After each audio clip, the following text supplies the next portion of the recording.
En m'immergeant dans différents espaces, en me confrontant à des réalités très différentes, je trouve que l'inspiration vient de là. Je voulais rester à la cité, mon père m'a dit. Dans ce cas-là, je ramène tous mes amis. Là, j'irai finir mes jours là-bas. Je m'appelle Sami Sidali et je fais des films. Il y a plein de mots avec lesquels on a grandi, comme intégration, assimilation. J'essaie de les déconstruire, j'essaie de les casser un peu en deux et voir ce qu'il y a derrière. Et les choses qui me plaisent, moi, c'est justement, je sais pas, cette espèce de chaleur qu'on peut trouver au sein d'une communauté, savoir ta famille, ton quartier, ou même plus large, et où en fait tu as des espèces de codes communs qui peuvent réchauffer les cœurs, quoi. Donc ça j'essaie aussi de mettre l'accent là-dessus.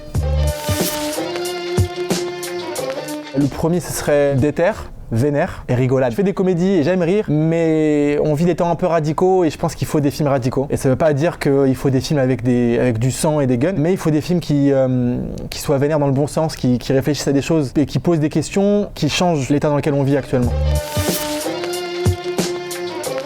Elle représente les trajets que j'ai faits avec ma mère et ma sœur. Je fais partie de cette diaspora marocaine qui tous les étés revenait pendant 2 mois au Maroc. Un sentiment de bonheur. Il y a un truc assez déroutant et assez beau à la fois.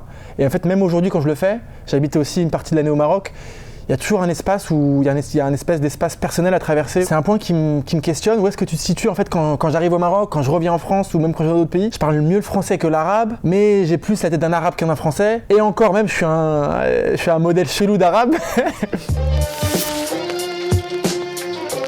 Rien que hier, j'avais un petit message vocal de justement Oussama, un ami, qui me demandait de lui ramener des serrures de porte. J'ai des amis qui me sont très chers, une petite clique, un peu de musique et un petit coin de paradis, une petite bulle de nature, moi ça me va.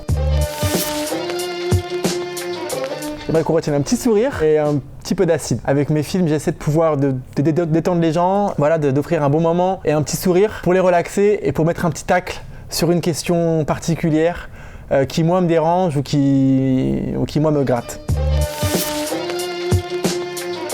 Les allers-retours entre les deux pays, où en fait, en m'immergeant dans différents espaces, en me confrontant à des réalités très différentes, je trouve que l'inspiration vient de là et principalement elle vient de rencontres. Il y a des personnes qui regardent le ciel, il y a des personnes qui écoutent de la musique. Moi en fait, je vais traîner, je marche dans la rue et au bout d'un moment, je rencontre une personne, ça m'arrive. Et très souvent, cette rencontre va en amener une autre ou va amener une discussion qui va nourrir un film.